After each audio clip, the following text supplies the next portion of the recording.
자, 오늘은 야고보서 1장부터 5장까지 나오는데 특히 야고보서 1장부터 4장까지는 순결에 관한 기록.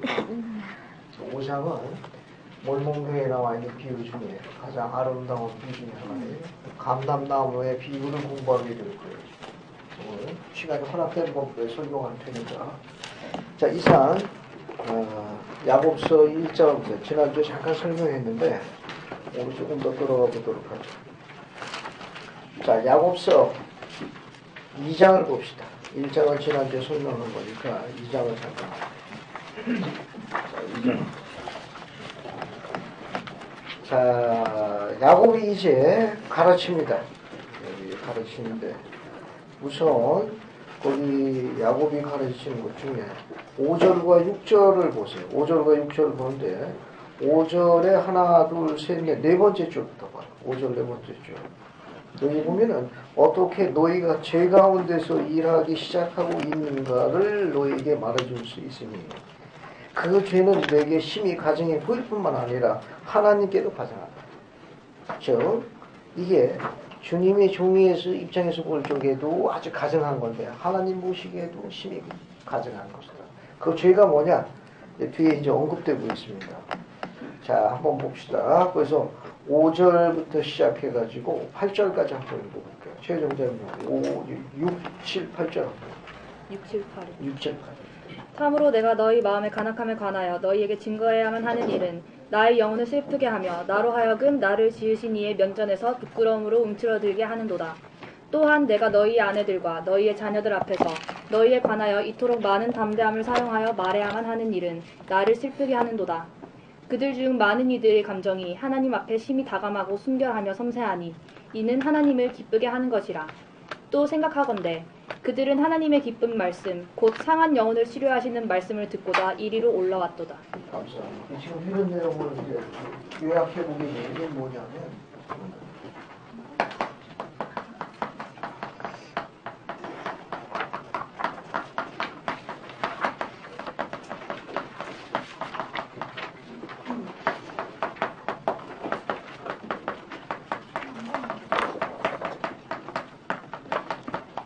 야고보는 이제 서두에서 이 두 가지 주제를 다루고 있습니다.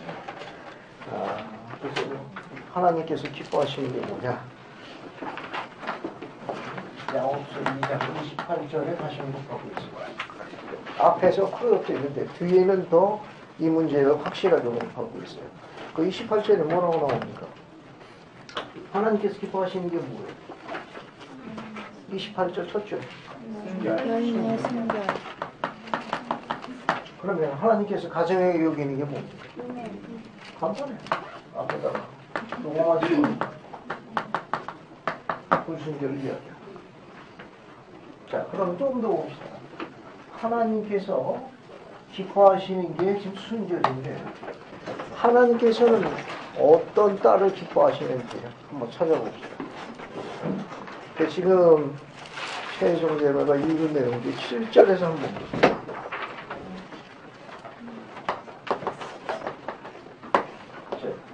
하나님께서 기뻐하시는 선한 딸의 특성을 찾아봅시다. 거기 뭐라고 나와 있는가 하면은 어때요? 밑에서부터 하나, 둘, 셋, 네 번째 줄 보면 그들 중 많은 이들의 감정이 많은 이들은 하나님의 딸들을 충신하는 거예요. 선한 하나님의 딸을 충신하는데 그들이 하나님 앞에 심히 어떻다고 그랬어요? 다감하다고 그랬어요. 선한 딸들에 대해서 심히 다감하다. 심히 다감하다. 다감이 어떤 의미를 지니고 있죠. 어떤 뜻을 나타내는 다감이라는 거. 하나님의 딸들에 대해서 하나님께서 기뻐하는 딸들의 특징 중에 하나를 심히 다감하니라고 성경에 기록되어 있는데 다감이 무슨 뜻이에요? 그래야 다감해지지.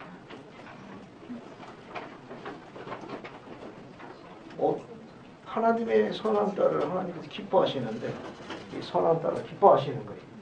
그런데 야고보서의 가르침을 보게 되면 그 딸들이 하나님께서 어떻게 그렇게 기뻐하셨느냐? 심히 다감했더라.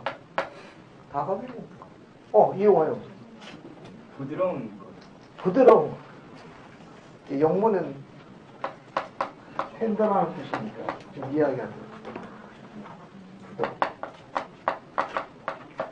아마 다른 유사한 다른 용어로 바뀌면 온화함 이런 정도로 바꿔줄 수 있다. 그게 하나님의 딸 중에 특히 어떤 딸을 기뻐하시냐? 어떤 딸을 기뻐합니까? 선한 딸, 부드러운 딸을 좋아하는 거예요. 선지자이 한 번 이렇게 가르쳤어요. 하나님께서 남성을 지을 적에 강직하고 단단하고 굳건한 것을 상징하는 이미지를 갖도록 계획하셨습니다. 그러나 딸들을 창조하실 적에는 하늘에 계신 어머니의 부드러움과 그런 온화함을 따서 지으셨습니다. 그래서 남성과 여성은 그런 약간의 차이점이 있는 거예요. 그래서 남성적이다, 여성적이라는 그런 이미지와도 관련이 있습니다. 그런데 여성의 그런 부드러움, 온화함은 훈련되어져서 개발해야 합니다고 권고하셨습니다. 만약에 그 딸이 거친 남자들 속에서 거치게 생활하게 되면 성품이 어떻게 되는 겁니까? 거칠어진다고.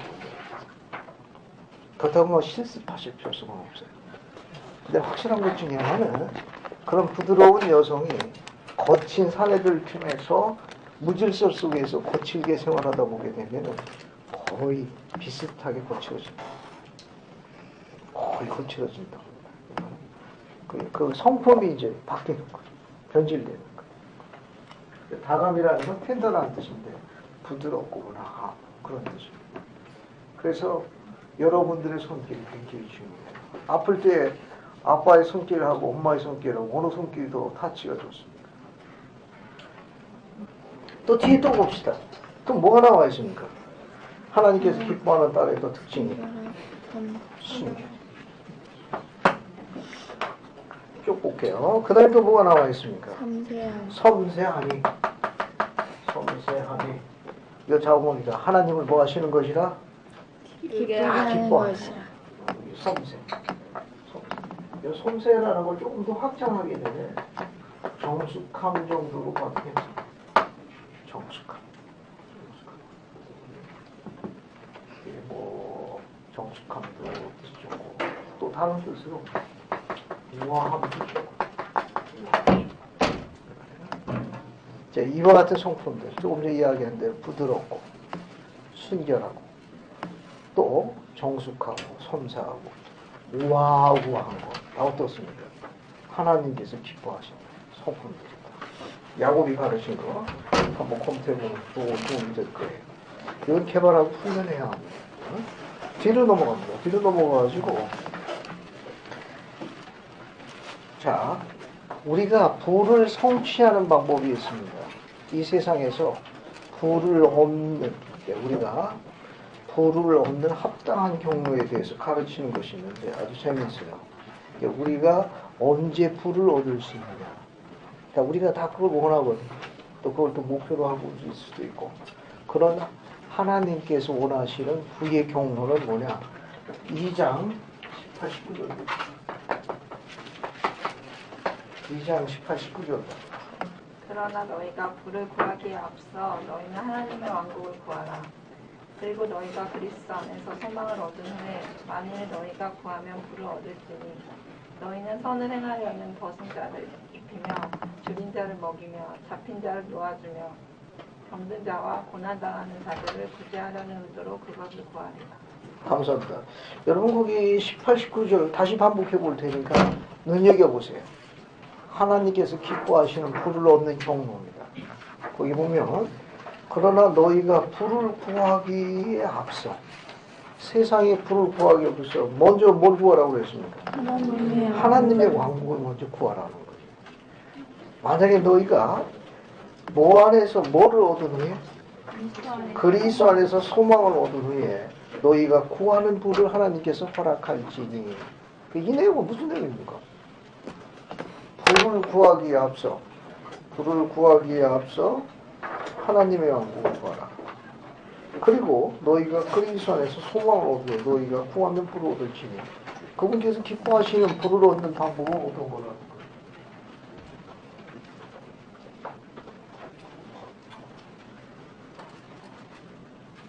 거예요? 지금 야곱의 가르침은 우리가 지금 부를 추구하고 원하는 게 우리의 목적은 아니지만 수단은 될 수도 있는데 하나님께 기뻐하는 경로는 어떤 경로를 가르쳐 주는지.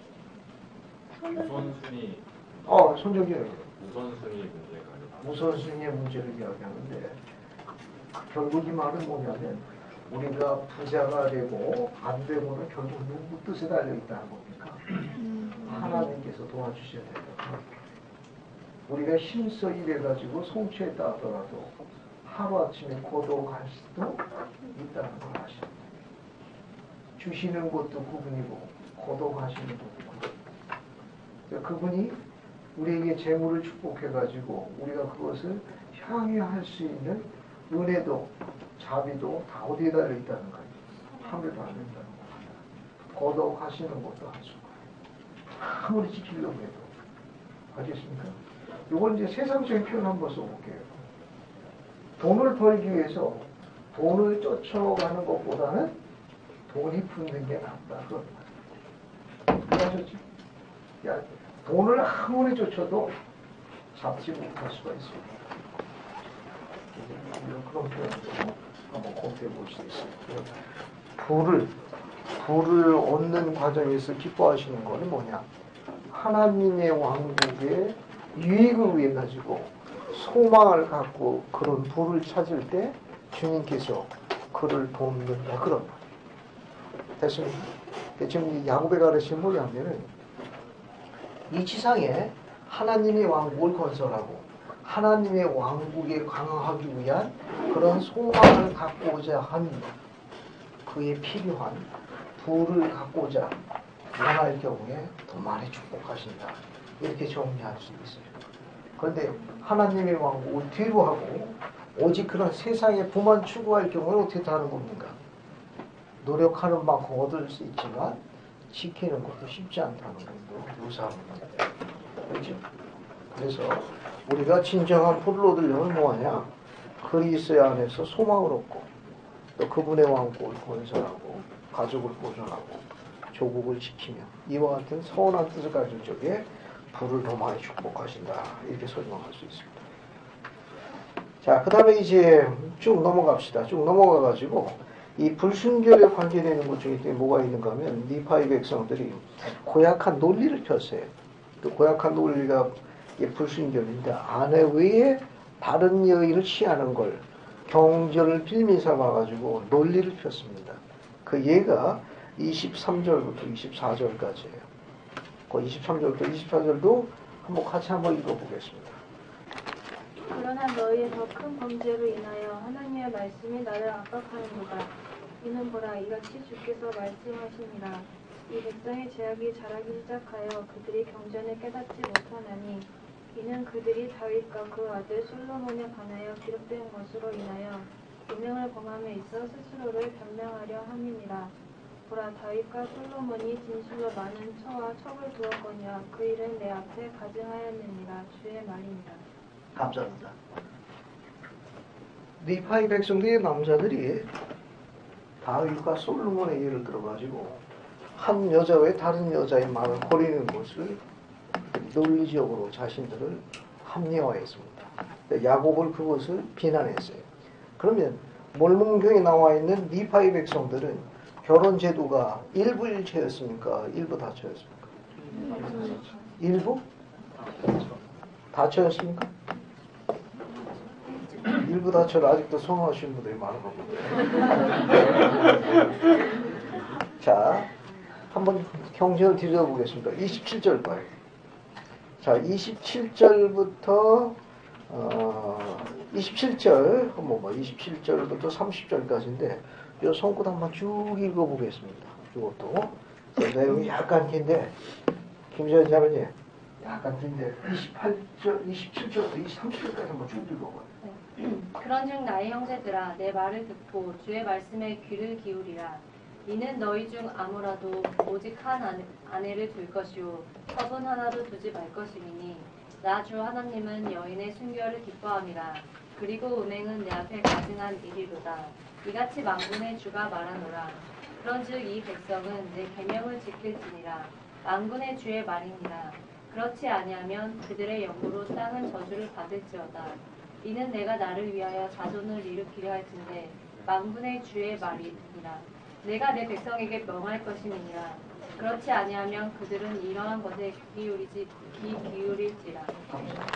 이 몰룬중에 나와 있는 니파의 백성들은 결혼 가족 제도가 전부 개념으로 뭘로 지금 언제라고 했습니까? 오직 한 남편은 한 아내, 오직 한 아내는 오직 한 남편을 일부 일처를 개념으로 구성하셨습니다. 그럼 언제 복수 결혼을 할 수 있습니까? 그때는 언제 하는 거예요? 일부 다처를 관련된 복수 결혼을 언제 수행할 수 있어요? 언제 할 수 있습니까?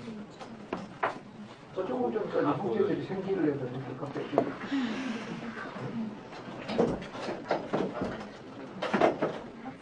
야곱의 가르침은 아주 선명하고 분명해요. 25절 봐요.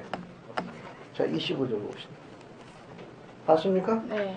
그런즉 이같이 주가 이르노라. 내가 내 팔의 권능으로 예루살렘 땅에서 이 백성을 인도하는 곳은 요셉의 호리엘부터 뒤에 뭐라고 나와 있죠? 한 의로운 가지를 나를 위해서 일으켜 세우려 함이라.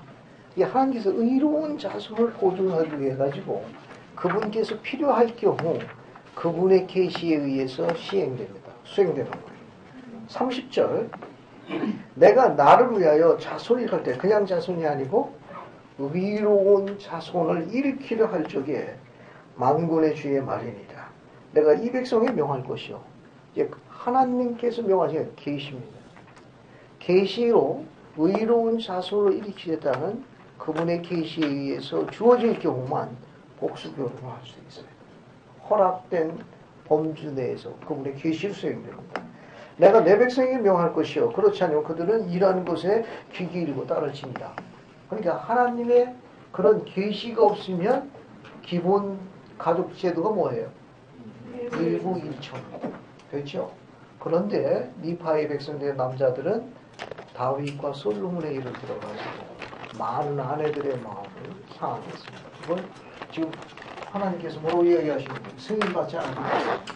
아직하다고 기도하십니다. 하나님 기뻐하시는 거 뭡니까? 순결해요. 오늘 이런 문제에 대해서 잠시 다루도록 하겠습니다. 지난주에 나눠준 유인물이에요. 지난주 나눠준 유인물. 자, 없는 분은 함께 보십시오. 여기 지난주 유인물에 6-4라고 되어 있는 게 있어요. 6-4. 전부 다 이거는 우리 대학부 교재에서 다 가르치는 거예요. 자, 6-4. 여기 좌측편 맨 위에 봅시다. 인형물을 보세요. 인형물. 자, 없는 분은 같은 분은 같이 갖고 계신 걸 보고, 잘 들어보세요. 어려운 용어는 아니니까 잘 들어봅시다. 12사도 정원의 리차드 G. 스코트 장로는 순결의 법을 가르치면서 다음과 같이 명확하게 규정했다. 결혼 관계 밖에서의 어떠한 성적 행위. 알겠습니까? 결혼 관계라니까 성약으로 결혼 성약으로 맺어진 남편과 아내 위에 다른 남자나 여자를 전부 포함하는 거. 잘 보세요. 이거는 교회 표준입니다. 이외에 다른 예외는 없어요. 즉 결혼 관계 밖에서의 어떤 성적 행위, 즉 옷을 입었건 안 입었건 다른 사람의 신성하며 은밀한 신체 부위에 어떠한 형태로든지 의도적인 접촉을 하는 것은 죄. 다시 이야기합니다. 하나님께서 금하신 일입니다. 또 자신의 신체 내에서 이러한 감정들을 의도적으로 자극하는 것도 범법입니다. 리차드 스코트 장로의 신성한 것. 이 신성한 것은 하나님께서 허락하신 방법과 그분이 원하시는 뜻에 따라 수행되어져야 합니다. 그게 순결의 법이에요. 됐습니까? 뒤에 보세요. 스코트 장로는 부부관계는 하나님께 승인을 받아야 하는 걸 단언했으며 동시에 성적인 부도력을 저지르면 반드시 하나님께 정죄를 받는다고 경고했다. 영원한 결혼 성약 밖에서 일어나는 그러한 은밀한 행위는 주님의 목적을 해칩니다. 그렇게 주님께서는 이를 금하셨습니다. 신성한 결혼 성약 내에서 일어나는 그러한 관계는 주님의 계획에 따르는 것입니다. 그 외에 다른 방법으로 경험하는 것은 주님의 뜻을 거스르는 일입니다. 그러한 일들은 우리 정신과 영에 심각한 해를 끼칩니다. 그러한 행위를 한 사람들은 지금은 깨닫지 못할지라도 나중에 심각한 피해를 실감하게 될 것입니다. 성적 부도덕은 정신을 복돋으며 깨우치며 힘을 부여하는 성신의 모든 영향력을 가로막는 장애가 됩니다. 성적 부도덕은 강력한 육체적, 정신적 자극을 일으킵니다. 머지않아 억누를 수 없는 욕망을 불러일으켜 더 심각한 죄를 짓게 됩니다. 그것은 이기심을 이야기하고 잔악행위, 낙태, 성적 학대, 강력 범죄와 같은 공격적인 행위를 낳을 수 있습니다. 그러한 자극은 동성행위로 이어질 수도 있는데 그것은 사악하며 절대적으로 잘못된 행동입니다. 교회의 표준에 대해서 지금 스코트 장로님이 언급하신 거예요. 절 보세요. 한 남자가 한 여인을 사랑하게 되면 여인을 절대로 부끄럽게 하는 행위를 하지 않습니다. 만약에 한다고 그러면 그 남자는 유교에 이끌리는 거예요. 있을 수 없는 거예요. 정리됐나요? 한 남자가 한 여인을 진정으로 사랑하고 지키기를 원한다고 하면 그 여인을 부끄럽게 하는 일은 절대로 수행하지 않습니다. 있을 수 없는 일이에요. 만약에 수행하거나 의도적으로 자극을 했다면 그건 유욕입니다. 그건 모조품이에요. 있을 수 없는 일이에요. 이런 부분들에서 여러분 주의 깊게 잘 볼 필요성이 있어요. 고든비 힝클 회장님이 젊은이에게 보낸 메시지가 하나 있습니다. 자, 그 메시지도 한번 볼게요. 여러분 6-6 맨 마지막 거 보세요. 맨 마지막에 순결에 관한 메시지가 있습니다. 편하게 들어보시죠. 편하게. 자, 함께 들어봅시다. 아주 중요한 메시지예요. 우리는 제1회장단으로서 우리에게 부여된 권능에 의해 타락, 사악함의 죄에 빠진 성도들을 경고하여 순결하지 못할 때 오는 형벌을 알려드립니다. 우리는 여러분이 깨끗한 생활을 함으로 성한 축복을 기억하기를 강력하게 말씀드리며 낮이나 밤이나 오직 여러분이 주신 선택된 은사와 여러분과 함께 거하는 그 영을 통해서 순결을 지키시기를 말씀드립니다. 메시지 잘 들어보세요. 약간 미묘한 게 있을 수 있는데 이 표준에 대해서 양보하지 마십시오. 이 표준이 확고할수록 여러분 해외왕국에 들어갈 가능성이 확고한 겁니다. 이 점에 대해서 저도 양보하면 안 돼요. 제가 조금 이따 이야기할 테니까 한번 메시지를 봅시다. 순결한 생활을 하는 자는 얼마나 영광스럽습니까? 그는 도덕적으로 결함이 없기 때문에 대낮에 밝게 비치는 햇빛 가운데를 아무런 두려움 없이 걸을 수 있습니다. 그의 갑옷은 흠이 없으므로 저속한 비방을 받지 않고 도달할 수 있습니다. 그는 비난을 받을 만한 행위를 하지 않으므로 어느 누구도 그의 덕을 비난할 자가 없으며 그는 숨겨둔 죄가 없으므로 결코 얼굴에 부끄러움이 없습니다. 그는 온 인류에게서 영광과 존경을 받게 되는데 이는 그들에게서 비난을 받지 않기 때문입니다. 그는 흠없이 설 수 있으므로 주님에게서 사랑을 받습니다. 영원한 승용이 그가 오기를 기다리고 있습니다. 제1회장단 대보고 1942년 10월 연차대회 때 보고 그러니까 순결한 젊은이는 천사와 같습니다. 주님의 천사 같은 영향을 갖고 있어요. 뒤에 봅시다. 2001년 고든비 힝클 회장은 교회 젊은이에게 다음과 같은 권고를 보냈습니다. 자, 순결에 관한 힝클 회장님의 제언사항입니다. 첫 번째, 악한 말을 피하십시오. 주님의 이름을 막는 데 걷지 마십시오. 악한 말, 알겠습니까? 악한 말, 저속하고 악한 말을 피하십시오. 친구를 조심해서 택하십시오. 친구를 조심해서 택하십시오. 깨끗하십시오. 여러분의 시간을 파괴되는 오락에 낭비하지 마십시오. 외설물을 피하십시오. 그것은 매우 재미있을 수도 있지만 여러분을 화내시킬 겁니다. 오늘날 가장 폐해가 큰 것 중에 하나가 뭐냐? 이 외설물입니다. 이 IT에 관련된 이런 그 문화권 때문에 지금 나의 연령층이 굉장히 낮아지고 있는데 여러분 이거 유념하실 줄 있는데 보는 것이 문제가 안 된다고 이야기할 수 있는데 여러분 잔상이 남습니다. 그 잔상은 굉장히 휴증을 남게 되고 그 잔상이 겹치게 되면 훨씬 더 강도가 높은 걸 자꾸 요구하게 되어 있고 그 자극은 여러분들에게 불행을 이끌 수 있는 빌미를, 단초를 제공합니다. 그래서 특히 외설물은 취하지도 말고 보지도 말고 접촉하지도 말아요. 굉장히 그런 부분에 있어서 아주 그 자극적이고 또 그런 부분에 대해서 불행을 이끌어가는 아주 단초 역할을 하는 외설물을 보여주십시오. 두 번째, 그 밑에 보세요.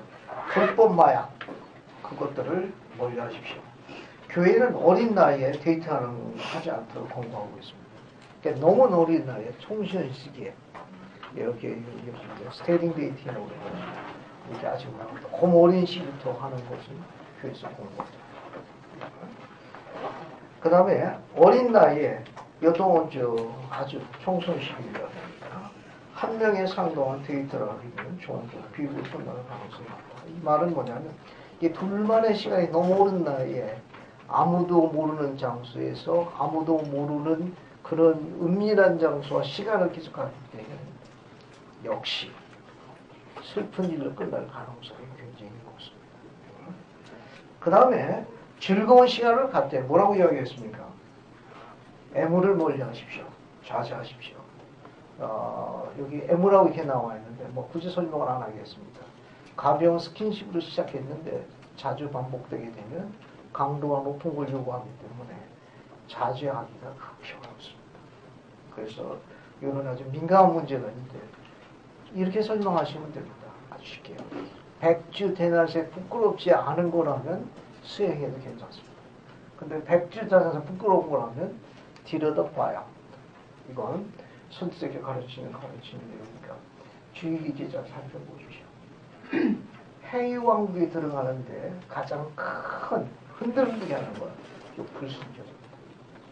신권을 가진 형제에게 성신의 영향력을 차단하는 제일 빠른 방법은 순결이고, 순결을 저촉이 되면 이제 성신이 오는 거에 딱 발목이죠. 그래서 이런 부분에 대해서 이제 세원을 드리는 이유 중에 하나는 경전 공부, 개인 기도, 그리고요 교회에서 가르치고 있는 여러분 적당한 운동, 그런 어떤 이런 교회에서 가르치고 있는 표준에 응할 수 있길 바랍니다. 너무 늦은 시간에 컴퓨터 앞에 매달려가지고 필요 이상의 시간을 투자할 경우에는 스컷 장로님의 제안대로 악은 밤에 활동을 하고 일정한 시간에 일정한 장소에 접촉하는 젊은이를 매우 사랑합니다. 그래서 일단 방문을 받게 되면 결코 포기하지 않습니다. 그런 사악한 행위는 한 번 했다고 생각하는 게 아니라 악은 리피트, 반복되도록 요약합니다. 그래서 강도를 죄의식을 느끼지 않도록 조심스럽게 인도해 갑니다. 나중에는 빠져나올 수 없을 만큼 사슬로 묶어버립니다. 못 빠져나옵니다. 그러니까 죄는 반복될 때 문제가 생깁니다. 반복될 적에 죄의식을 갖지 않게 됩니다. 나중에는 그 사슬에서 결국 못 벗어나요. 일단 우리 젊은이들이 도전받고 있는 제일 큰 어려움 중에 하나는 뭐냐? 순결의 법입니다. 제언 하나 드릴게요. 청남이 청녀를 보호하는 게 맞습니까? 아니면 청녀가 청남을 보호하는 게 맞습니까? 여러분 어떻게 생각하세요? 다시 설명합니다. 청남하고 청녀가 있는데 청남은 남자예요. 청녀는 여자예요. 용감하고 씩씩한 청남이 청녀를 보호하는 게 맞아요. 아니면 부드럽고 요란하고 당당하고 영화가 청녀가 이 청남을 보호하는 게 맞습니까? 어느 쪽이 맞습니까? 여러분 어떻게 생각하죠? 둘 다요. 네? 둘 다요. 둘 다요. 아니 우선순위를 정하자. 우선순위. 어떻게 생각합니까? 그 이유는 왜 청녀가 청남을? 지금 순결의 법에 대해서 말씀하셨는데요. 특별히 청소년기에는 그런 2차 성징이 많이 발달해서 성적인 그런 게 굉장히 심하기 때문에 청녀가 자극을 하지 않고 감사합니다. 청녀가 이제 먼저 자극을 좀 만들잖아요. 약간 좀 미묘한 문제인데 교회 표준을 잠깐 이야기해요. 왜냐하면 다루고 언급해야 하는 수많은 주제 가운데 스코트 장로는 특히 이 문제를 집중적으로 거론하는 지도자 중에 한 명입니다. 여러분 이제 스코트 장로의 말씀을 쭉 검토해 보게 되면 아주 이런 부분에 대해서 명확하고 깔끔하게 정리해 주시는 유일한 우리 교회 지도자 중에 한 분입니다. 이런 분의 가르침을 눈여겨봐야 되는데 그 가르침에 따를 적에 우리가 행복하게 되는 거예요. 행복이라는 거는 하나님께서 제정하신 방법대로 살 때 행복하는 것이지 그냥 행복한 게 아니에요. 언제 행복해지냐? 행복에 이르는 하나님께서 방식을 지정하셨습니다. 그 방법에 따라 살 적에 행복한 것이지 벗어나면 행복한 게 아니에요. 이 벗어났다는 말은 뭐냐면 하나님 뜻을 거부하고 내 뜻을 앞세운다는 걸 이야기하는 거예요. 그러니까 내가 하나님의 뜻을 따르기 시작하면은 행복할 수밖에 없습니다. 그런데 그 뜻을 무시하고 내 뜻을 앞세울 적에 그때부터 화근이 되는 거예요. 일반적으로 볼 적에는 남자가 여자를 보호하는 게 맞아요. 복음은 조금 다릅니다. 복음은 이 남자가 하나님께 가까이 나아가면 나아갈수록 사랑하는 여를 지키고자 하는 그 능력이 자꾸 향상이 돼요. 근데 그 동기를 누가 부여하느냐? 하나님의 선한 딸. 그 선한 딸을 지키고 보존하는 것 말고 그 딸을 행복하게 하는 거에 관한 일이라면 이 남자가 그 일에 대해서 선한 동기를 부여받는 거예요. 예를 들어가지고 한 청남이 한 청녀에 대해서 좋은 느낌을 갖고 있다. 그래서 예를 들어가지고 뭐 시간을 잠시 가질 수 있겠냐? 그러면 청명하게 가질 수 있습니다. 형제님 제 신권이 뭔가요? 아론 신권의 제사지. 그러면 저는 장로 신권을 갖고 있는 형제 어떻게 타고 싶다. 그럼 목표가 보이죠. 그러면 장로 신권을 갖자마자 빠른 동작으로 재혼하게 되죠. 이제 장로 신권을 갖게 되었습니다. 시간을 내줄 수 있습니까? 그러면 청녀가 다시 재혼할 수 있습니다. 저는 선교사를 다녀온 귀한 선교사로부터 신청을 받고 싶다. 그럼 어때요? 빠른 동작으로 선교사를 받죠. 예를 들면 그런 거예요. 예를 들면 그런 의미에서 청남을 보호하는 수호자는 청녀입니다. 좀 시각에 대해서 그런 부분을 보호를 받기 시작하면 순결법도 마찬가지. 순결법도 마찬가지. 하나님의 선한 딸을 부끄럽게 하고 할 수 있는 걸 그런 부분을 하나님의 선한 딸들이 보호해 줄 수 있습니다. 지켜줄 수 있습니다. 그래서 하나님께서 기뻐하시는 그런 과정으로 갈 수 있습니다. 자, 지금 야곱은 부부 사이의 불순결에 관해서 다시 언급하고 있는데 교회의 표준으로 다시 한번 들여다보겠습니다. 야곱이 뭐라고 가르쳤는가 조금 더 봅시다. 자, 어딜 보시는가 하면은 2장 31절 봐요. 자, 2장 31절 봅시다. 자, 30을 보면 남편들의 불순결이 아내와 자녀들에게 깊은 상처를 줬습니다. 이는 보라 나 주가 예루살렘 땅에서 참으로 내 백성의 묻은 땅에서 그 남편들의 간악함과 가증함으로 인한 내 백성의 딸들의 슬픔을 보았고 그 슬퍼함을 돌았음이니라. 또 내가 예루살렘 땅에서 인도해낸 이 백성의 좋은 딸들의 부를 부르니 왕군의 주의 말이니라. 내 백성의 남자들을 고발하여 내게로 올라옴을 용납하지 아니하리라. 왕군의 주의 말이니. 감사합니다. 유대인의 랍비들이 쓴 글 중에 탈무드라는 책이 있습니다. 거기에 보면 이런 글이 하나 나와 있어요. 아내들의 눈물방울을 신께서 헤아리고 계시니 눈물 한 방울마다 신께서 심판대에 100배로 갚으실 것이다 라고 아주 고약한 거예요. 남편이 불의함으로 인해가지고 선한 딸이 우는 거예요. 어디 가서 동물청 할 때 우냐. 하나님이 이 억울함을 하세요 하는 거예요. 그래서 하나님께 그 눈물방울을 헤아리신다.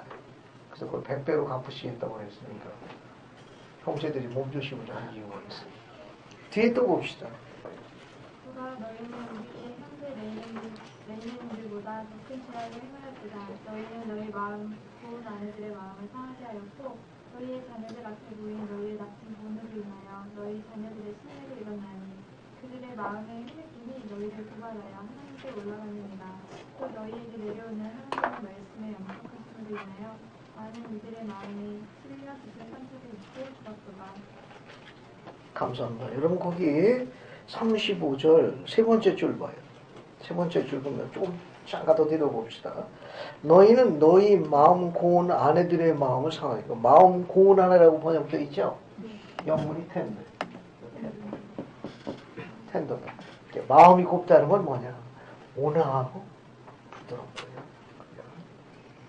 자, 상하게 하였고 그 다음에 자녀들 앞에 보인 너희들의 나쁜 본으로 인해 가지고 자녀들의 신뢰를 잃었다. 앞에 보세요. 오늘날 현세에 있어서 오늘날 현존하고 있는 지상에 있어서 우리 인간들의 삶을 가장 폐하게 하는 것 중에 하나가 암이라는 게 있습니다. 암. 아시죠? 암. 암도 굉장히 종류가 많아요. 이 암보다 더 무섭게 하나님의 선한 딸을 사랑하는 아내, 내 자녀의 어미를 암보다 더 무서운 병으로다가 그 여인을 폐하게 하는 고약한 질병이 하나 있습니다. 뭔지 아세요? 암보다 더 무서워. 암은 어떻게든 치료를 다 할 수 있지. 또 가족이 하나를 먹을 수도 있고. 뭔지 압니까? 이거지. 남편이 뭐합니까?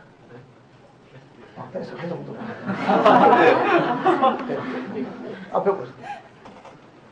남편의 부정, 불순결 이야기하는 거. 암보다 더 무서웠습니다. 암은 고치기도 할 수 있는 방법들인데 아내 외에 다른 여인과의 그런 부정한 관계는 암보다 더 무섭고. 다른 말을 설명하면 그런 거예요. 또 봅시다. 또 보면 이제 3장으로 가면 좀 더 자세하게 나옵니다. 근데 레위인들을 칭찬했어요. 레위인들도 칭찬한 게 있는데 7절 한번 봅시다. 봤습니까? 보라, 그들의 남편은 그 아내를 사랑하고 그들의 아내는 그 남편을 사랑하며 그들의 남편과 그들의 아내는 그 자녀를 사랑하나니 그들의 믿지 않음과 너희를 향한 그들의 중후심은 그 조상들의 죄악으로 말미암은 것이라. 그런즉 너희의 위대하신 창조자의 보시기에 그들보다 너희가 더 얼마나 더 나으냐. 감사합니다. 레위인들은 어떻게 했습니까? 비록 믿지 않음과 가정함 속에 있었지만은 그들은 어떻게 했어요? 그들의 남편은 누굴 사랑했어요? 그들의 아내를 사랑했습니다. 그들의 아내는 누굴 사랑했어요? 그들의 남편 사랑했습니다. 자녀들은 누굴 사랑했습니까? 그들의 부모를 사랑합니다. 지금 니파인들은 어떻게 된 겁니까? 딸들이 남편의 부정으로 인해 가지고 자녀들의 신뢰들어서 아픔과 고통을 하나님께서 쫓아옵니다. 위대하신 창조주가 볼 적에 너희들 얼마나 이뻐하게 하냐. 이뻐할 게 하나도 없다는 거예요. 그러면 역으로 하나님께서는 어떤 사람들을 하나님께서 세우시겠느냐. 어떤 사람들이 여기 나와 있는 거예요. 한 남편이 한 아내를 사랑합니다. 한 아내도 어떻게 하는 겁니까? 그의 남편을 사랑하는 겁니다. 자녀들이 어떻게 하는 겁니까? 그들의 부모를 사랑하는 거예요. 하나님께서 제일 기쁘셔가지고 들어올리는 기본 원리를 설명합니다. 그러니까 후기 성도라고 불리우는 우리가 이 일에 대해서 탁월한 속도로 그런 부분에서 모범을 보여야 하는데도 불구하고 세상 사람보다 못할 경우에는 그분께서 얼마나 우리를 더 기뻐하시겠느냐라고 바꿔 쓸 수 있는 거죠. 얼마나 더 이뻐하시겠느냐 바꿔 쓸 수 있는 겁니다. 뒤로 또 봅시다. 뒤로 또 보게 되면 10절 보세요. 10절. 자, 10절. 거기 보면 너희는 너희 자녀를 기억하되 곧 너희가 그들 앞에 보인 본으로 인해 가지고 너희가 어떻게 그들의 마음을 슬프게 하였는 걸 기억하며 또한 너희가 너희 더러움으로 인해서 너희 자녀를 멸망하게 할 수 있으며 그들의 죄가 마지막 날에 너희 머리 위에 쌓이게 됨을 기억할지어다. 중요한 거 하나 설명할게요.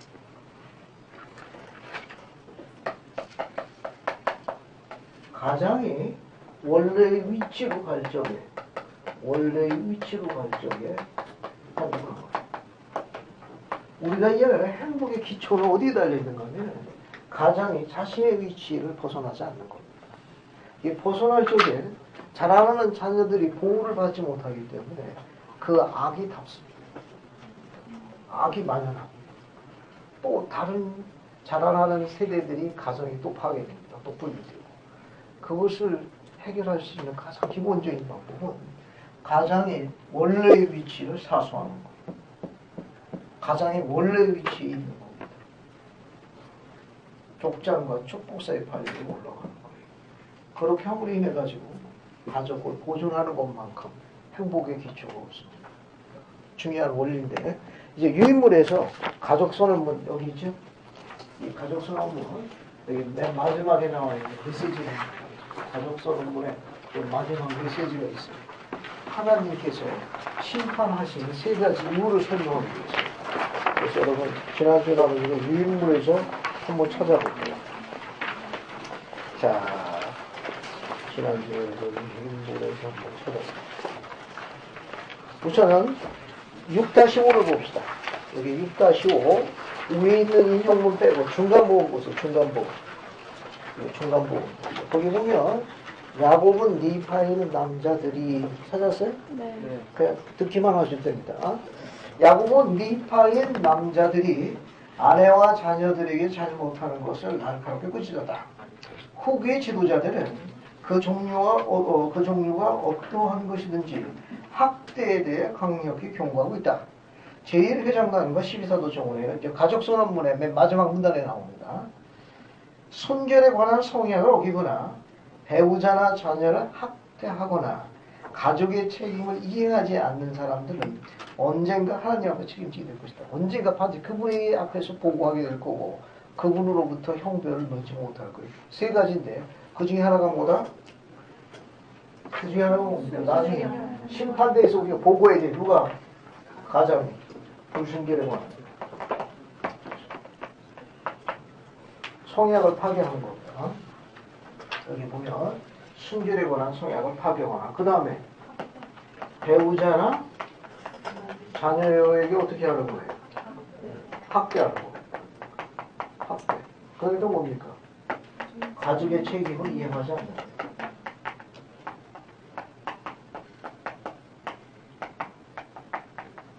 이럴 경우에는 주님은 또 반드시 보고에 했을 적에 형벌을 넣지 못한다고 가족선언에 나와 있어요. 그러면 이번 지금까지 설명했으니까 두 번째 거 봅시다. 배우자나 자녀에게 학대한다고 하는데 이 학대의 정의가 뭐죠? 여기 배우자고 자녀에게 학대하거나 되는데 저기 학대의 정의가 어떻게 되어 있나요? 육체적인 거 외에 정신적인 것도 포함돼요. 어떻게 다시 해줘? 그러니까 육체적인 거 외에 정신적인 거. 감사합니다. 육체적 및 또 정신적이 포함됩니다. 육체적이라는 거는 표현을 좀 직설적으로 해요. 물리적 행사를 이야기해요. 육체적인 물리적 행사를 이야기해요. 그 다음에 이제 감정적이라는 거 뭡니까? 언어폭력도 포함됩니다. 그 언어폭력에는 뭐가 붙으면 무시하는 것도 학대의 연장소에 있습니다.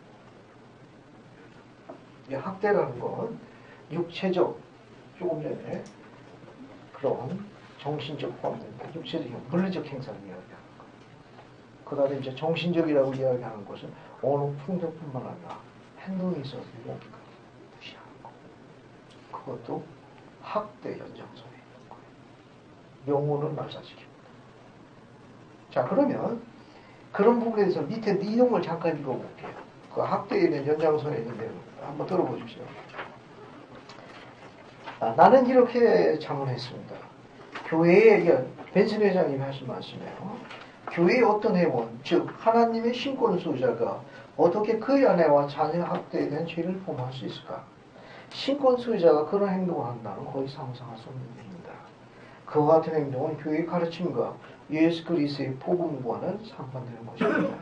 신권 수호자는 어떻게 합니까? 절제합니다. 이것은 그가 자신의 감정과 말을 뭐 한다는 거예요? 통제한다는 거지. 그는 적당히 하고 제멋대로 행동하지 않습니다. 한마디로 그는 뭘 갖고 있다? 신권수의 매력은 바로 뭐예요? 자제력입니다. 그는 감정을 다스리는 주인이지 감정의 노예가 아닙니다. 잘 들어보세요. 에즈라 때부터 에즈라는 아내에게 욕설을 하고 말로나 행동으로 학대하거나 자녀의 이와 같이 욕하는 신권 소유자는 심히 무거운 죄를 짓고 있다는 걸 알려드리고자 합니다. 앞에 보세요. 오늘날 후기 지도자도 똑같이 이 부분을 강조하고 있습니다. 오늘 이 시간에 여러분들에게 대단히 소중하고 아름다운 시간이 되어갑니다. 오늘 신권을 수여한 이스라엘 형제들은 오늘 결심하십시오. 아내의 몸에 절대로 손을 대지 않겠다고 결심하십니다. 하나님의 딸들을 있는 인다여 존중하겠다고 하시며 결심하십시오. 가장 아름다운 말과 좋은 어를 사랑하는 여러분의 미래의 반려자겠다고 결심하십시오. 지금 하고 있는 톤보다도 결코 높은 톤을 이야기하지 않겠다고 나름대로 규칙을 만들어 주었습니다. 그러나 그녀가 높이 하는 건 그녀의 자유의지니까 그녀의 자유의지고 선택이시니까.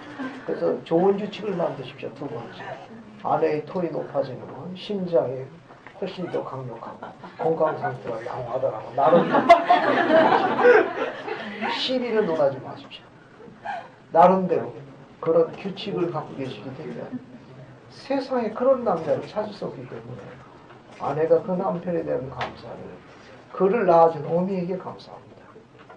그를 양육해 준 하늘에 계신 아버지에게 늘 감사하여 그가 지상에 오래 살도록 반찬을 변하고 있겠습니다.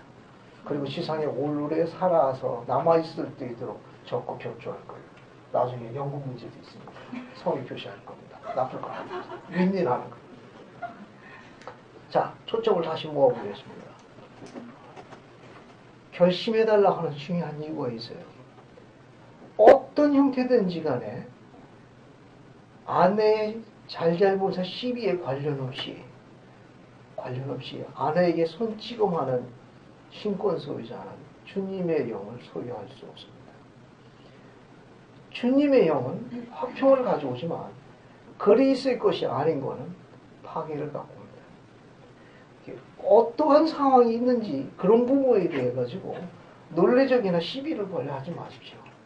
성묘지 신권을 소유한 이스라엘 장로는 하나님께서 신권을 소유하라고 허락하신 것은 족장으로서 가장 중요한 임무는 내 여인과 가족을 목숨을 다해서 지키는 거예요. 밖에 있는 사람들과 싸우라고 한 것이지 내 여인에게 손짓하라고 허락하신 게 아닙니다. 그건 지상에서 가장 못생긴 남자라고 신기에 고발하는 나는 형태입니다. 있을 수 없는 분명히 이야기 아닌가. 오늘 이 부분에 대해서 가장 중요한 원칙으로 생각하시기 바랍니다. 잘 보세요. 오래전의 일입니다. 오래전의 일인데 오래전의 일입니다. 아주 오래전의 일에 혹시 도움이 되어 싶어 잠깐 이야기합니다. 아주 오래전의 일. 신권집행위원회 시절에 같은 고등평형으로 봉사하던 시절이 있었습니다. 판권을 제가 갖고 있으니까 인용하지 않았으면 좋겠습니다.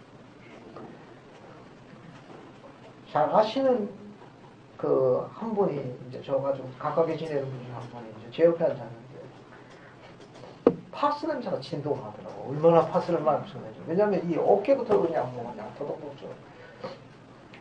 이게 무슨 냄새가 있더니 파스 냄새. 그래서 폐으로 찔렀습니다. 푹 찔러.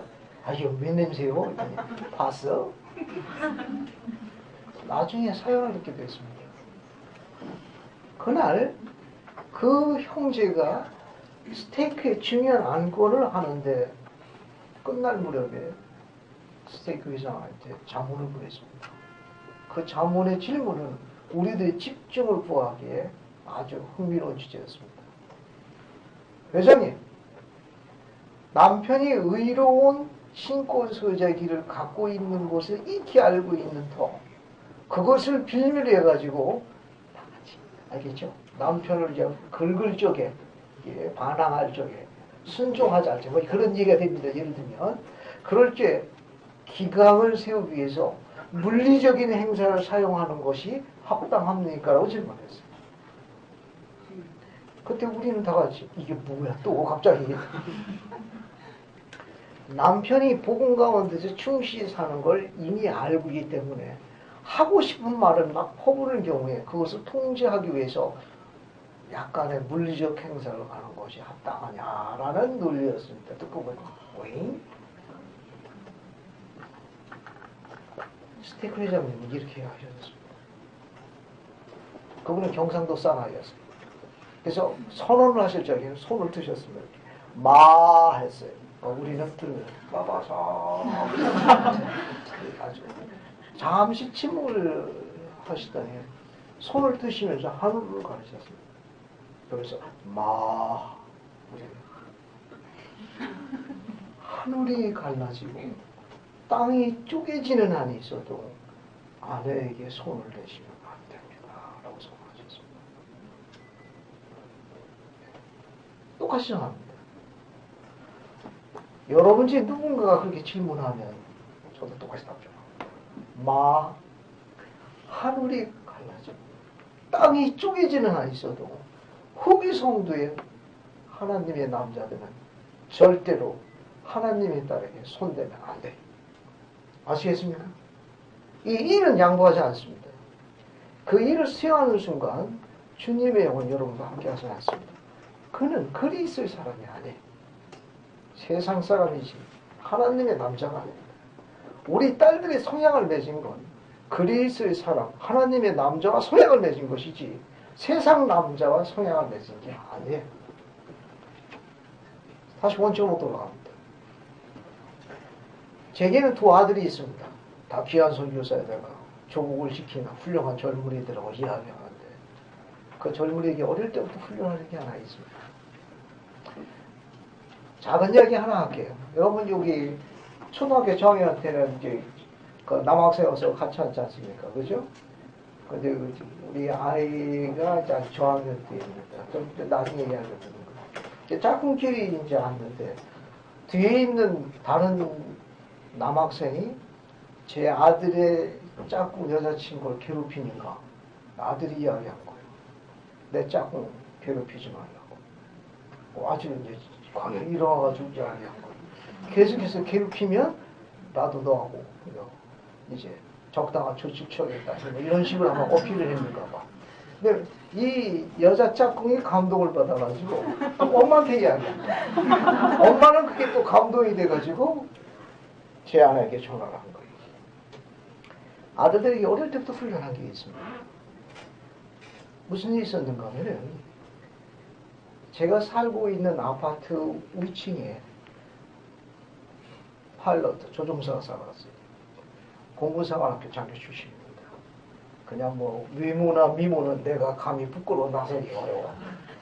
그 아내는 더합니다. 서울의 명문여대 출신이에요. 문자 그대로 우아 정도가 아니야. 우아.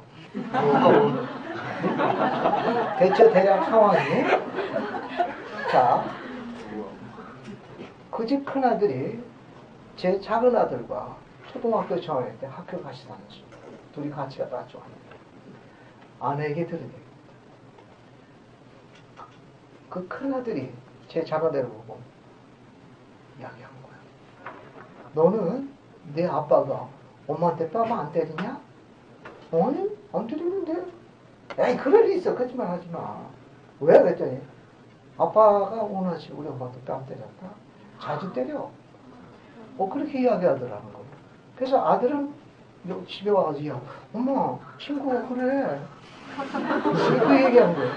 근데 이게 다른 표준이 아닌데 이게 제가 이야기 드린 건 뭐냐면 그 친구의 엄마는 명문여대 출신이고 외모에 빠지지 않는데 결코 아무도 모릅니다. 자기 자존심이 허락을 못해요. 아무도 몰라. 병들어가는. 제가 드리고 싶은 메시지가 있습니다. 제가 어릴 적부터 아들들에게 가르치는 게 있습니다. 무슨 일이 있어도 여자에게 손을 대면 안 된다. 목소리를 내더라도 자기가 평생 대화 이상의 큰 소리로 여자에게 이야기하면 안 된다. 그럼 다른 여자는 그건 상관하지 마라. 이게 자녀들이 가르치는 지침입니다. 아이들이 좀 성장했어요. 아들들이 성장했습니다. 아이들에게 유언을 미리 남겼습니다. 아빠가 죽어가지고 혹 너희들이 아내에게 손찌검을 하게 되면 아빠가 부활해서 가만두지 않습니다. 제가 유언을 미리 남겨놨습니다. 아빠가 무덤을 나올 일이 없는데 굳이 무덤을 열고 나온다면 너희들의 아내에게 하나님의 딸들에게 손찌검하면 아빠가 무덤을 열고 나와 너희들 그냥 두지 않을 것이라. 제 이야기를 할 정도입니다. 모르겠어요. 무덤 열고 나올 일이 있을지 아마 거의 없을 겁니다. 정리됐나? 세상 우리 딸들이 성향을 맺은 게 아니에요. 우리는 그리스의 사랑과 성향을 맺고 그들과 하지 않고 오늘 다시 이야기하니까 무슨 일이 있어도 성물길의 신권을 수여한 이스라엘 장로는 하나님의 딸에게 어떻게 한다? 절대로 손찌검하면 안 돼요. 알겠습니까? 무슨 일이 있어도 또 하나 지금 이야기하고 있는 대화하는 수준보다 큰 소리로 아내에게 이야기하지 마십시오. 아내가 톤을 어떻게 하는 거는 그녀의 자유지니까 관여하지 마시고. 됐습니까? 자, 이와 같은 부분들에 대해서 여러분들이 생활에 적용하게 되면 둘이 걸어가는 길이 굉장히 재밌고 흥미있습니다. 그래서 나중에 우리 결혼 생활이 얼마나 우리를 풍요롭게 하는지 설명할 수가 없어요. 세상하고 좀 다릅니다. 후기성대 결혼과는 행복의 절정을 지상에서 맛볼 수 있도록 계획되겠습니다. 조금 달라요. 그럼 이야기 하나 좀 더 하고 넘어가겠습니다. 자, 이제 재밌는 얘기 하나 할게요. 잘 보세요.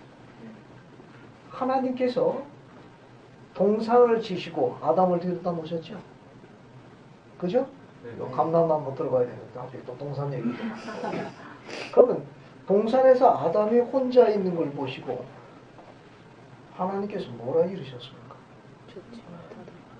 남자가 혼자 있는 것이 좋지 못하니. 그 다음에 어떻게 되어 있죠? 기본 실력으로 그를 돕는 배필, 반려자, 동반자를 지으리라 하시더라. 그래서 하나님께서 그 남자를 뭐 하도록? 헬프하도록, 돌보도록, 그 남자를 지키도록 누굴 만드셨습니까?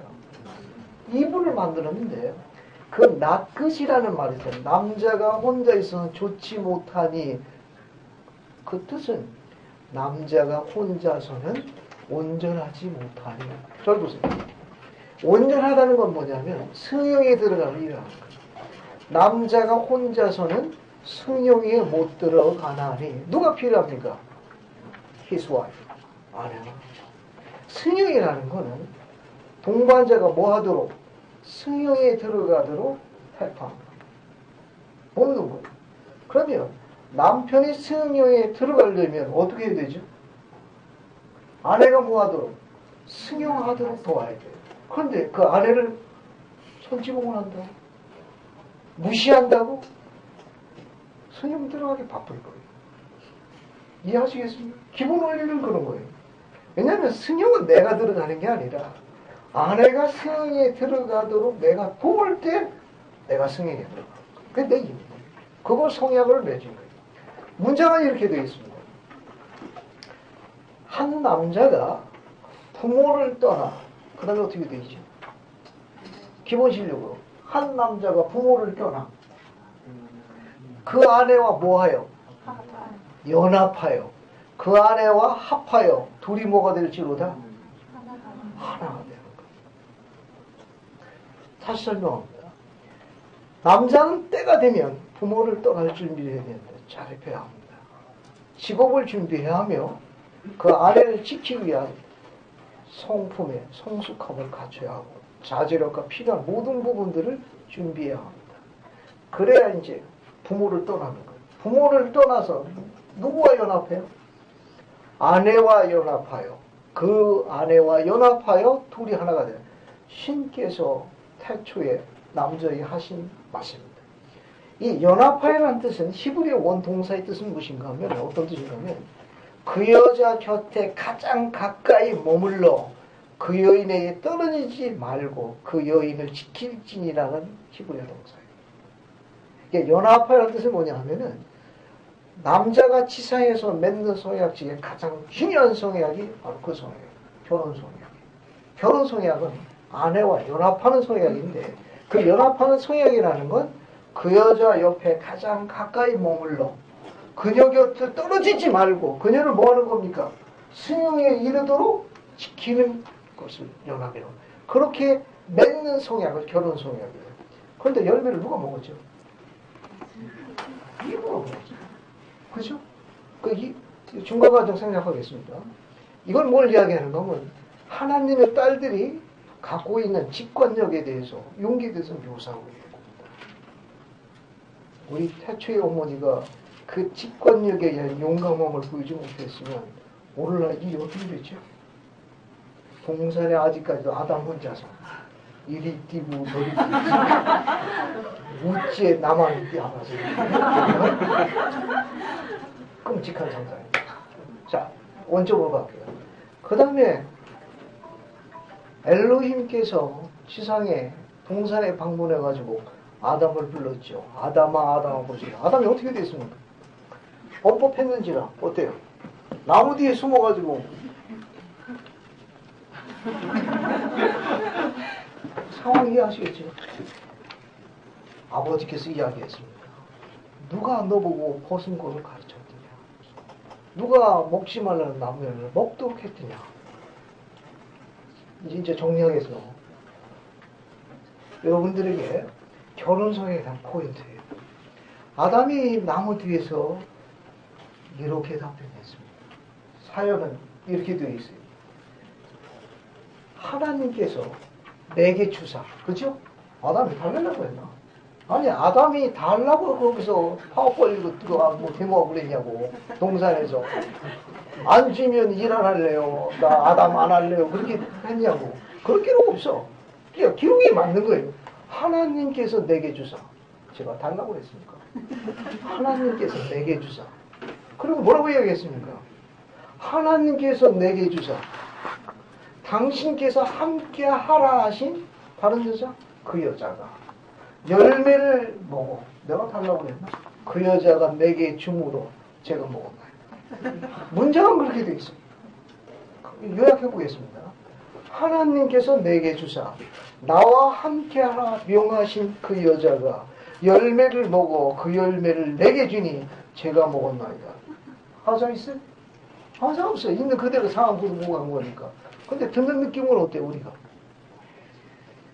그건 아담이라는 남자가 보고한 보고 내용이 여러분에게 어떤 뉘앙스가 풍깁니까?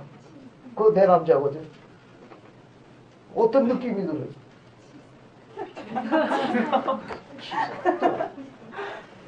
치사하고 야비하고 비겁하고 그죠? 봐주기 힘들고 충분히 이해합니다. 제플레알 혼도지 장로님은 이렇게 가르치셨습니다. 그것은 세상에 가르치고 태초의 남자가 태초의 여자를 어떻게 사랑했는지 저는 이렇게 생각합니다 하면서 홀로 장로님은 그 문장을 이렇게 개인적으로 언제 하셨는데 아름다우시고 그분이 이렇게 이야기했습니다. 아담이 보고한 것은 치사하고 비겁하고 부끄럽고 변명한 것이 아니다. 저는 이렇게 생각합니다. 아담이 이야기한 하나님께서 내게 주신 그 선물을 제가 귀히 여기라 당신께서 귀히 여기라 하셨습니다.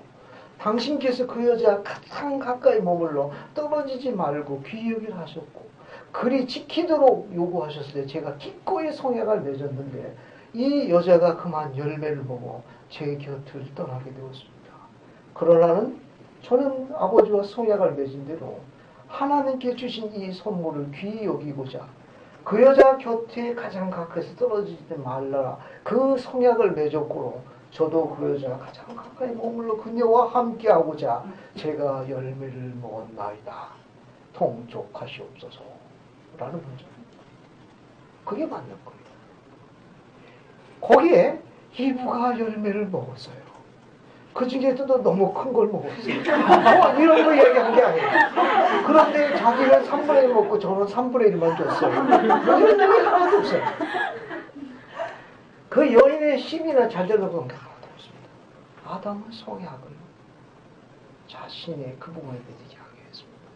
하나님이 주신 그 선물에 대한 자기의 시각을 이야기했고 성에게 충실하고 자란 하나님의 남자에 관한 보고였습니다. 우리 결혼 성향은 그런 거예요. 그러면 우리는 딸들에 관한 이런 문제는 시각을 바꿀 수 있습니다. 즉 외모로 취하지 않고 심증으로 취할 수 있는 특별한 신앙의 눈과 영안을 가질 수 있어서 우리 딸들의 마음에 상처를 주지 않고 상한 마음을 주지 않을 수 있습니다. 얼마나 많은 딸들이 상한 마음으로 그분께 눈물로 하소연할지 생각하면 끔찍한 겁니다. 정리되어 있습니까? 지금 이야기한 야곱의 가르치는 그런 보에서 시사하는 바가 굉장히 많다는 것. 이렇게 살아가려고 노력하는 젊은이를 주님께서 축복하실 거예요. 네, 굉장히 이런 부분에 대해서 아주 도움을 많이 받을 수 있을 거예요. 모쪼록 오늘 배운 이런 내용들을 자꾸 적극적으로 검토해가지고 그런 분을 준비하시게 되면 천사가 이렇게 수정을 들어줄 거예요. 자, 이제 여기 나와 있는 내용들은 이제 이런 정도로 설명하고 여러분 이제 공부를 받으시면 되겠습니다. 이제 뭘 보시는가 하면 야고보서 5장을 볼게요. 이 야고보서 5장을 보기 위해서 오늘날 저 유인물이 필요합니다. 오늘날 저 유인물 한번 보세요. 자, 이 비유에 대해서 여기 맨 앞에 거 보세요. 맨 앞에 거. 맨 앞에 5-1이라고 봅시다. 찾았습니까? 네. 이 지노스의 이 감람의 비유는 까다롭습니다. 그런데 이것을 너무 집중해서 연구하지 마십시오. 제안하고 싶은 내용은 여기 나와 있는 흐름에 대해서 이해해 주시기 바랍니다. 왜냐하면 비유는 그 한정된 부분에 대한 뜻을 이해하는 게 중요한 것이지 성구, 문자, 획을 따져가지고 거기에 너무 세밀하게 접촉할 필요성은 없습니다. 그래서 한번 읽어볼게요. 오나주의는 5-1 봅시다. 비유는 상징을 사용하여 교훈을 주거나 영적인 개념을 전달한다. 상징을 공부해보면 이야기에 담긴 더 깊은 의미를 이해할 수 있다. 비유는 그것이 나타내는 의미를 이해할 때 가치를 얻는다. 시계사도 정원의 제플리아 후문장로는 지노스가 말한 비유의 주요 주제를 다음과 같이 설명했다. 야곱이 기록한 이 비유는 그리스도에 설명하는 시도에서 출발한 겁니다. 보강을 하고 가지를 치고 깨끗하게 정리하는 등 나무가 열매를 맺도록 포도원의 주인과 일꾼들이 쏟은 노력으로 이스라엘 흩어짐과 집합에 관한 역사 개요가 한 장 전체에 걸쳐 설명되었지만 그들이 하는 수고의 속죄라는 한층 깊은 의미가 내포되어 있습니다. 사실상 포도원 구석구석에서 가지를 자르고 접붙이기를 하여 접목하고 고름을 주지만 결국 그것은 그 가지들을 그들의 원나무에 다시 접목하는 것, 즉 근원으로 다시 데려오는 것이라는 점이 바로 이 비유의 주요 주제입니다. 즉 되돌아가고 회개하고 재결합하는 것, 주님과 하나 되는 것, at one moment인데 합치면 atonement, 속죄란 말입니다. 속죄는 하나가 됨이라는 뜻입니다. 그러니까 주님께서 중보자가 돼가지고 우리를 하나님과 화해시켜가지고 하나가 되도록 묶는 것을 속죄라는 뜻입니다. atonement. 단어를 풀어서 쓴 것, 이 비유에 전하는 메시지입니다. 자, 결국 이 메시지 내용은 뭐냐면 감람의 비유는 주님으로부터 떨어져 나간 백성들을 다시 어떻게 하는 거예요? 다시 그분의 면전으로 다시 데리고 가는 거예요. 이것은 이스라엘 백성의 분산, 집합, 여러 가지 많은 뜻을 포함하고 있는데 요즘은 뭐냐면 하나님께서 당신의 자녀들을 다시 그분께 되돌아오도록 하는 속죄의 연속된 과정이 비유의 핵심이에요. 그러니까 감람나의 비유는 그리스의 속죄의 과정을 비유한 겁니다. 여기 보게 되면 배도, 그 다음에 각고, 그 다음에 이제 나중에 다시 이제 그리스 앞에 되도록 하는 그 일련의 속죄의 연속된 과정을 묘사한 거예요. 그렇게 이해하시면 가장 쉽게 빨리 이해할 수 있습니다. 이것을 이해하기 위해서는 비유의 상징에 대한 걸 몇 가지 검토해야 돼요. 여기 11가지가 적혀 있습니다.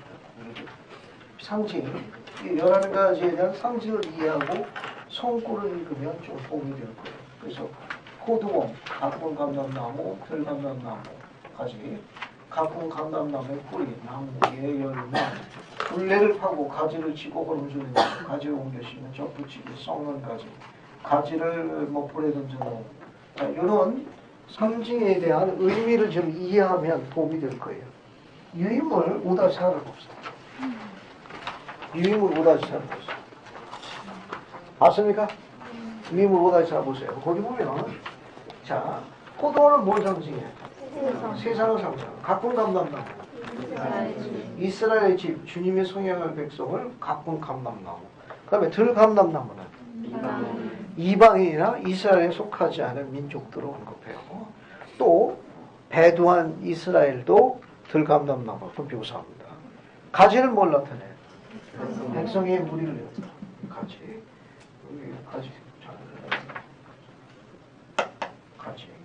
그 다음에 쭉 넘어가가지고 가꾼 감람나무의 뿌리.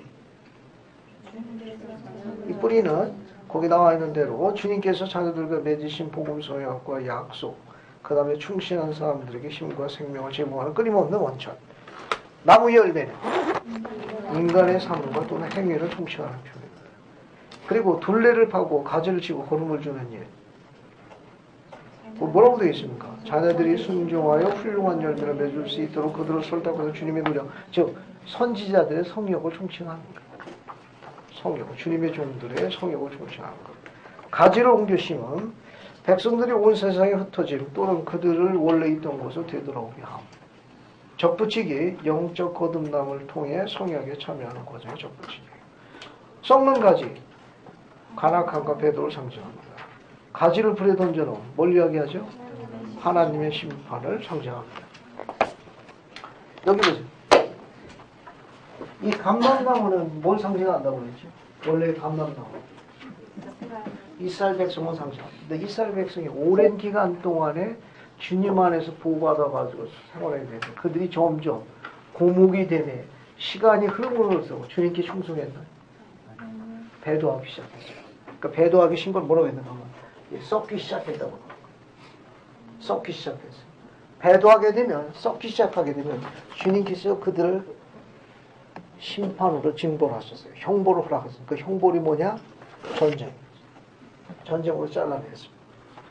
그리고 그들을 다시 가꾸도록 선지자들이 성역 활동한 게 뭐냐면 여기 나와 있는 이런 부분이에요. 둘레를 파고 가지를 치고 걸음을 주는 일이. 그러니까 다시 그 나무가 썩기 시작하고 시들기 시작하니까 다시 힘을 낼 수 있도록 둘레를 파고 걸음을 치면서 뿌리에 양보를 줘가지고 다시 이제 속게 했어요.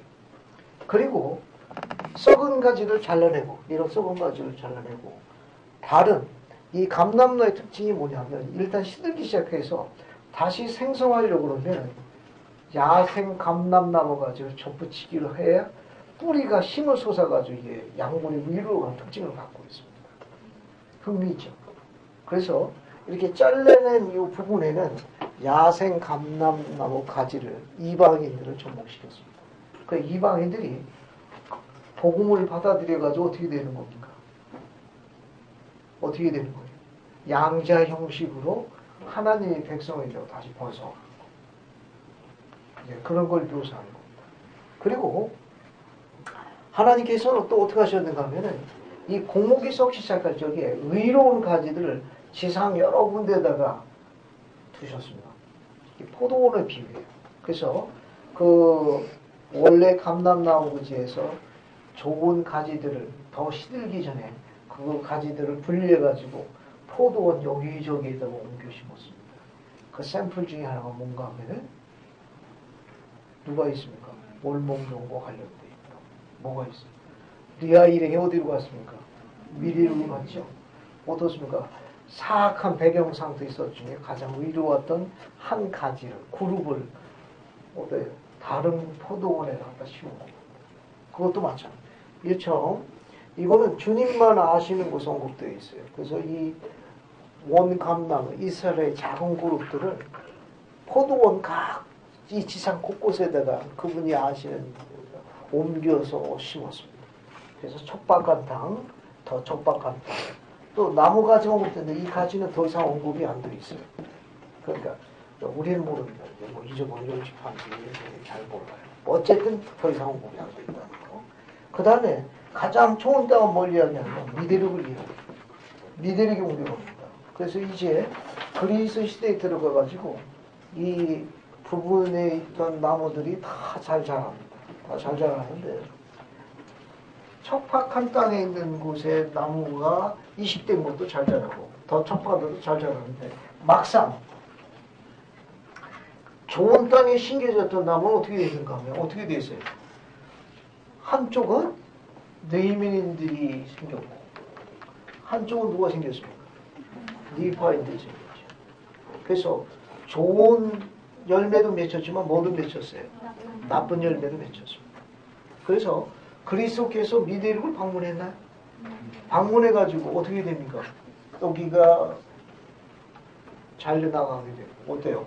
이 좋은 가지에서 더 많은 열매는 시온이 건설되죠. 얼마 동안? 약 200년 동안 건설이 돼요. 200년 동안. 그 다음에 어떻게 되느냐? 그리스도 시대가 끝난 다음에 뭐가 임하죠? 여러분이 교회에서 하는 것처럼 그리스도 시대가 끝나고 난 다음에 사도들 순교 후에 온 세상에 뭐가 임해요? 끔찍한 대례도가 임하는 거예요. 그래서 그림에 보시기도 어떻게 다 썩어가지고 시드는 거 나타내는 거예요. 그 다음에 어디로 들어가요? 이제 다시 오늘날 우리 시대 그리스의 재림 전에 이스라엘 집합이 이루어집니다. 그리고 어디로 들어가는가 하면 옥천리에 들어가는 거예요. 그래서 이 내용은 말일에 시온이 건설되는 걸 요약한 거예요. 야곱. 그런데 시온이 건설되면 어떻게 되느냐? 악도 번성합니다. 그래서 이 그림 보게 되면 어때요? 재림 전에 밀과 가라지에 비면 가라지를 어떻게 하죠? 다발로 묶어가지고 어떻게 합니까? 불을 태우는 거예요. 이 그림은 이게 다발로 묶었다는 거예요. 이거 가라지라는 거예요. 알겠어요? 불로 태웠다는 거예요. 연구 많이 해서 그런 거예요. 그 다음에 옥천리에 들어가면 어떻습니까? 문자로 되고 아주 아름다운 시이 됩니다. 이것이 야곱의 감람나무의 비유입니다. 그래서 몇 가지 간단한 거 하나만 봅시다. 이 성구에 관련 읽는 걸 전부 다 읽고 공부할 수 있도록 유인물에다가 장문의 주에서를 다뤄놨으니까 참조로 보세요. 그리고 허락되어 있는 주의 이상의 것을 너무 추구하지 마십시오. 너무 추구하지 마십시오. 자, 그러면 야고보서 5장을 잠깐 봅시다. 야고보서 5장을 봅시다. 자, 야고보서 5장을 보는데 다 읽지는 않고 예를 들면 샘플로 3절 한번 보세요. 이스라엘 집이여 내가 너를 사람이 취하여 자기의 포내기는 가끔 감람나무에 비유하니 이 가끔 감람나무는 이스라엘 백성, 주님의 성령의 백성을 상징하는 거예요. 그것이 자라 점차 코목이 되면 썩기 시작하느니라. 이스라엘 백성들이 주님의 인도에 따라가지고 오랜 기간 생활하면서 충성을 다해야 되는데 그들이 배도하기 시작했습니다. 쉽게 설명해가지고 뭐냐? 그들이 이방신들을 섬기기에 떨어져 나가기 시작했어요. 그 상태를 묘사한 것이 고목이 되면 점점 썩기 시작했더라. 그럼에도 불구하고 포도원 주인이 누굽니까? 예수 그리스도예요. 그의 감람나무가 썩기 시작하는 걸 보고 가지를 치고 둘레를 벗고서 고름을 주어 어리고 연한 가지들을 내가 살아나게 죽지 않게 하리라. 선지자를 통해서 뭐 했다는 거예요? 그래도 성욕을 베풀도록 허락했다. 그런 말입니다. 그럼에도 불구하고 6절 끝에 보세요. 6절 끝에 보면 나무에 쥐된 가지 끝이 죽기 시작하냐. 그래도 이스라엘 백성들이 점점 배도하기 시작했습니다. 주님께 안 돌아온 겁니다. 그래서 7절 보게 되면 세 번째 줄에 들 감람나무에서 가지를 떼어라고 되어 있죠. 요거는 이스라엘이 아닌 백성, 이방인들이 개심하기 시작하는 걸 상징하는 겁니다. 그 다음에 맨 밑에 줄, 7절 맨 줄은 말라기 하는 그 주된 가지들을 꺾어내요. 이스라엘 백성들이 여호와를 섬기지 않고 이방신을 섬길 때에 전쟁으로 그들은 분산되기 시작했어요. 그걸 상징합니다. 그 나머지 이제 뒷부분은 이제 이 부분과 같은 거 이제 20절입니다. 자, 21절 보세요. 21절 맨 마지막 보시면은 뭐 여기 척박한 땅 나오죠. 가장 척박한 곳이다. 22절도 뭐 척박한 땅. 뭐 쭉 나옵니다. 그래서 이건 지상의 여러 곳에 이스라엘의 그룹이, 작은 지파나 그룹이 온 세상에 분산됐다는 걸 나타내는 비유로 보십니다. 이스라엘의 분산입니다. 그 중에 하나 25절 봐요. 또 그가 또 종들에게 이르기를 여기 맨 낮은 곳을 보라. 내가 그 땅에 좋은 곳에 심고 오랜 세월을 두고 그곳에 거름을 가꾸었는데 나무의 한 부분은 가꾼 열매를 맺었고 나무의 다른 부분은 덜 열매를 맺었다. 미대륙에 이주된 이스라엘의 그룹을 이야기합니다. 그래서 가꾼 나무의 열매는 뭘 이야기해요? 니파의 백성을 이야기하는 거고, 그 다음에 덜 열매를, 나쁜 열매는 레위인들을 이야기하는 겁니다. 그 대략 이제 그렇게 해가지고 이게 쭉 넘어갑니다. 그 다음에 또 뭘 보시는가 하면은, 저 나무가 이제 시드는 방법 중에 하나가 뭐냐? 30절 보세요. 첫 줄만, 30첫 줄. 들 가지들이 자라 그 뿌리를 앞질렀고, 이렇게 되어 있죠. 나무가 시들게 되는 또 이유 중 하나가 뭐냐? 뭡니까? 여기 나와 있는, 뭐예요? 나무 가지가 너무 많이 열리고, 열매가 너무 많이 열리는데, 쓸데없는 열매 맺는 나무 가지. 먹을 게 하나도 열매를 많이 너무 많이 매달려가지고, 뿌리가 감당을 못해가지고, 지쳐서 쓰러진 나무 보신 일 있지. 그러니까, 뿌리가 강성해가지고, 뭐, 해서 좋은 열매가 맺어야 되는데, 그냥 가지가 너무 많이 그냥 자라나고, 열매가 쓸데없이 너무 많이 매달려가지고, 먹을 것도 없고, 그래서 뿌리를 약화시키는 경우가 있습니다. 지금 그런 경우를 지금 묘사하고 있는 내용이에요. 이건. 그 48절도 마찬가지입니다. 자, 48절도 마찬가지예요. 샘플 한번 읽어볼게요. 종들이 그 주인의 이기를 그것은 포도원에 웃자라 있음을 나타내가. 이 말은 뭐냐면 이 가지들이 너무 자라가지고 가지가 너무 자라가지고 뿌리가 감당할 수 없도록 쓸데없이 너무 많이 이제 가지가 번성해가지고 나무가 이제 지치게 된 상황을 이야기합니다. 그 가지들이 좋은 뿌리를 이기지 아니한다니까. 가지들이 그 뿌리를 이겼으므로 그것들이 뿌리의 힘보다 더 빨리 자라 힘을 빼앗았으니 보소서 내가 여쭙거니와 이것이 주인의 포도원의 나무들이 못 쓰게 된 까닭이 아니옵니까? 그러니까 가지들이 뿌리보다 더 번성해가지고 뿌리가 감당하지 못하는 걸 이게 어떤 것을 의미하는 상황이죠? 지금 이게 대배도의 경우 같아요. 지금 이 상황이 이 상황이거든요. 여기는 가지들이 뿌리보다 더 자라가지고 나무 자체가 지금 감당을 해 쓰러지게 된 거지. 그럼 어떤 상황을 이야기하는 우리가 어떻게 비교할 수 있지? 우리 상황. 즉 가지가 나무보다 웃자라 너무 많이 자라가지고 나무가 지탱을 못하는 거. 그럼 뭘로 비교할 수 있습니까? 어떤 상황을 이야기하죠? 교만. 감사합니다. 우리가 하나님의 말씀이나 선지의 가르침을 따르는 것보다 어때요? 세상의 가르침이나 이런 것을 좀 교만을 상징합니다. 그러면 영세월 자라는 우리 나무가 어떻게 되는 겁니까? 쓰러지는 거. 이 비유는 그런 것을 생활에 적용할 수 있어요. 즉, 지금 여기서 나와 있는 이 말은 뭐냐면은 가지가 뿌리보다 지나치게 무성한 거예요.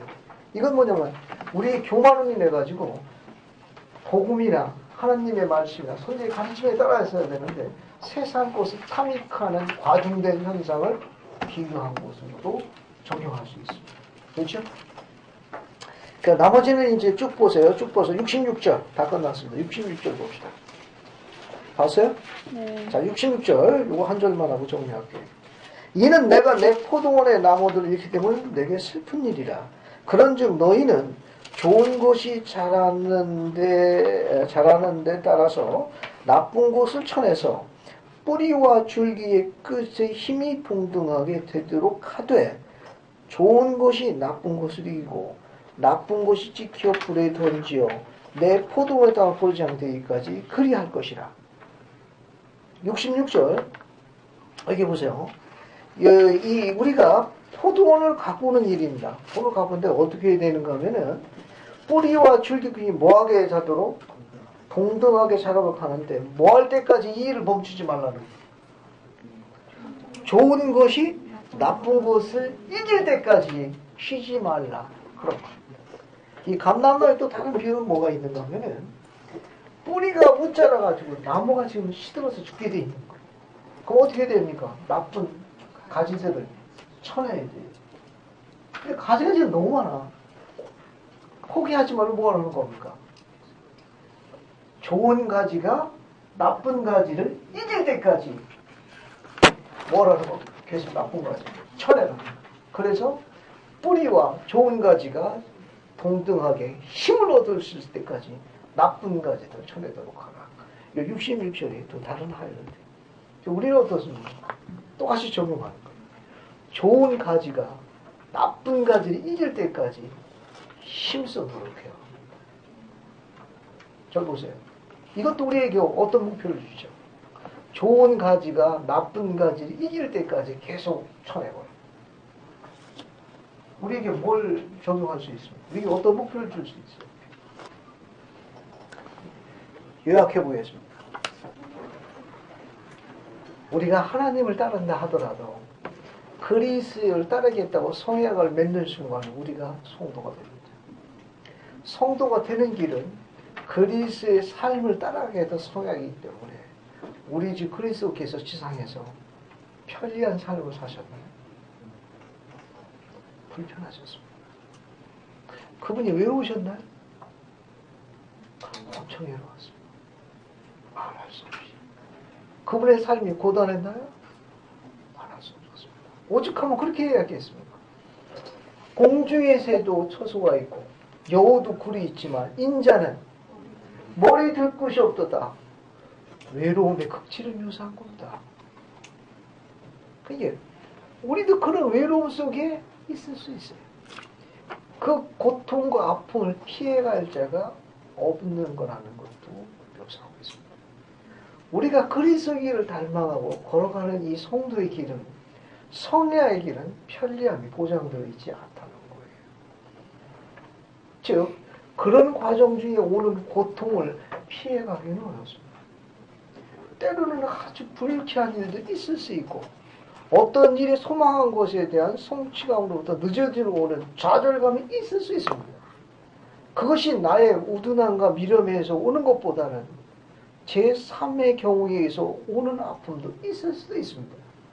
그럴 경우 우리는 주님께서 이야기한 대로 공중의 새나 여우가 처소와 굴이 있지만 주님을 따르고 그래 나름대로 열심히 생활하고 그런대로 나름대로 내 힘 다했다고 잘해봤다고 생각함에도 불구하고 이 외로움과 좌절감 속에 있을 수 있습니다. 거기에 한 수 더하여 가지고 다른 소망하고 있는 부분에 대한 것이 더디움으로 오는 설명할 수 없는 실망감도 있을 수 있습니다.